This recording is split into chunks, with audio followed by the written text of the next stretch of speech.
ബീഹാർ നിയമസഭാ തെരഞ്ഞെടുപ്പിൽ ആദ്യഘട്ട നാമനിർദ്ദേശ പത്രിക സമർപ്പിക്കാനുള്ള സമയപരിധി നാളെ തീരുകയാണ്. മഹാസഖ്യത്തിന്റെ സ്ഥാനാർത്ഥി പ്രഖ്യാപനം ഇന്നുണ്ടാകും. അതേസമയം BJP സ്ഥാനാർത്ഥി പ്രഖ്യാപനം പൂർത്തിയാക്കിയെന്നും വിവരമുണ്ട്. ബീഹാറിലെ പാറ്റ്നയിൽ നിന്ന് നമ്മുടെ പ്രതിനിധി വിനീത വിജി തത്സമയം ചേരുകയാണ്. വിനീത, ഗുഡ് മോർണിംഗ്. പാറ്റ്നയൊക്കെ പതിവ് പോലെ സുഖകരമായി തുടരുന്നുവെന്ന് ഞാൻ വിശ്വസിക്കുന്നു. ജീവിതമൊക്കെ കുഴപ്പമില്ലാതെ തുടരുന്നുവെന്ന് മുഖം കണ്ടാൽ അറിയാം. വിവരങ്ങൾ പറയും.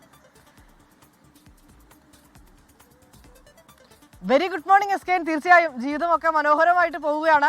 പട്നയിലാണുള്ളത്. എസ്കേൻ സൂചിപ്പിച്ചതുപോലെ ലാലു പ്രസാദ് യാദവിന്റെ വസതിക്ക് മുൻപിലാണ് നമ്മളിപ്പോൾ ഉള്ളത്. വസതിക്ക് പുറത്ത് അവരൊരു പാർട്ടി ചിഹ്നം നമുക്ക് കാണാൻ കഴിയുന്നുണ്ട്. വലിയൊരു റാന്തലൊക്കെ ഇങ്ങനെ മനോഹരമായി അവിടെ വച്ചിട്ടുണ്ട്. വലിയ സുരക്ഷാ ക്രമീകരണങ്ങളൊക്കെയാണ് ആ വീടിന് പുറത്ത് ഒരുക്കിയിരിക്കുന്നത്. ഒപ്പം ഇന്നലെ ഏറെ രാത്രി വൈകിയും വലിയ ചർച്ചകളൊക്കെ തന്നെ ഇവിടെ നടന്നിട്ടുണ്ടായിരുന്നു.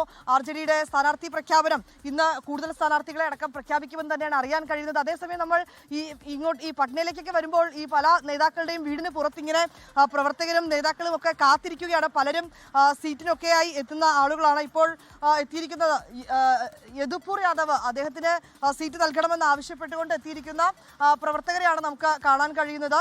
ഋതുപതി യാദവ് ഹമാരഹ എന്നൊക്കെ പറഞ്ഞുള്ള ഇങ്ങനെ പ്ലക്കാർഡുകളും ഒക്കെയായി. ഇവർ ഇന്നലെ ഇവിടുന്ന് പോയിട്ടില്ല എന്നാണ് മനസ്സിലാക്കുന്നത്. നമ്മൾ രാവിലെ ഇവിടെ എത്തുമ്പോൾ ഇവരൊക്കെ ഇങ്ങനെ ഇവിടെ ഈ നിലത്ത് തന്നെ ഇങ്ങനെ കിടന്ന് ഉറങ്ങുകയായിരുന്നു. സീറ്റ് ആവശ്യപ്പെട്ട് എത്തിയിരിക്കുന്നവരാണ്. അകത്ത് നേതാക്കൾ എത്തി ചർച്ചകൾ നടത്തും. പുറത്ത് അവരുടെ പ്രവർത്തകർ ഇങ്ങനെ ആ നേതാക്കൾക്ക് സീറ്റ് ഉറപ്പാക്കണമെന്നൊക്കെ ആവശ്യപ്പെട്ട് കാത്തിരിക്കുകയാണ്. ഇന്നലെ ഏറെ നീണ്ടും ഇങ്ങനെ ചർച്ചകളൊക്കെ തന്നെ തേജസ്വി യാദവിന്റെ വസതിയിലും ലാലു പ്രസാദ് യാദവിന്റെ വസതിയിലും ഒക്കെ ഇങ്ങനെ പുരോഗമിക്കുന്നുണ്ടായിരുന്നു. വസതിക്ക് പുറത്ത് വലിയ ആൾക്കൂട്ടം ഉണ്ടായിരുന്നു, വലിയ പ്രവർത്തകരുടെ തിരക്കുണ്ടായിരുന്നു. അങ്ങനെ ഒരു ഭാഗത്ത് ഈ ചർച്ചകൾ അവസാന ഘട്ടത്തിലേക്ക് എത്തിയിരിക്കുന്നു. BJP സംബന്ധിച്ചിടത്തോളം 3 ഘട്ടങ്ങളിലായി 101 മണ്ഡലങ്ങളിലേക്കുള്ള സ്ഥാനാർത്ഥികളെ പ്രഖ്യാപിച്ചു കഴിഞ്ഞു. അധികം വൈകാതെ തന്നെ ഇന്നു മുതൽ പ്രചരണത്തിലേക്ക് അവർ കടക്കുകയാണ്. പ്രചരണത്തിലും ഒരു മേൽക്കോയ്മ നേടുക എന്നുള്ളത് തന്നെയാണ് ഏറ്റവും പ്രധാനപ്പെട്ട ലക്ഷ്യം. മഹാസഖ്യത്തെ സംബന്ധിച്ചിടത്തോളം ഇത്തവണ കരുത്തു കാട്ടുമെന്നൊക്കെ വലിയ ആത്മവിശ്വാസം പറഞ്ഞിട്ടുണ്ടായിരുന്നു. പക്ഷേ അവസാന നിമിഷത്തിൽ പോലും ഇനിയും ഈ സീറ്റ് ധാരണ സംബന്ധിച്ചും സ്ഥാനാർത്ഥി പ്രഖ്യാപനം സംബന്ധിച്ചും ചില ആശങ്കകൾ കൂടി മഹാസഖ്യത്തിനുള്ളിൽ നിലനിൽക്കുന്നുവെന്നാണ് അറിയാൻ കഴിയുന്നത്. ഏതാണെങ്കിലും ഇന്ന് സ്ഥാനാർത്ഥി പ്രഖ്യാപനം ഉണ്ടാകും. കോൺഗ്രസിന്റെ ഉൾപ്പെടെയുള്ള സ്ഥാനാർത്ഥി പ്രഖ്യാപനം ഇന്നുണ്ടാകും. കാരണം നാളെ ഈ നാമനിർദ്ദേശ പത്രിക സമർപ്പിക്കാനുള്ള 1ാം ഘട്ടത്തിലേക്ക് സമർപ്പിക്കാനുള്ള സമയപരിധി അവസാനിക്കുകയാണ്. RJDയും വലിയ ആത്മവിശ്വാസത്തോടു കൂടി തന്നെയാണ് ഇത്തവണ തെരഞ്ഞെടുപ്പിനെ നേരിടുന്നത് എന്നാണ് പറഞ്ഞിരിക്കുന്നത്.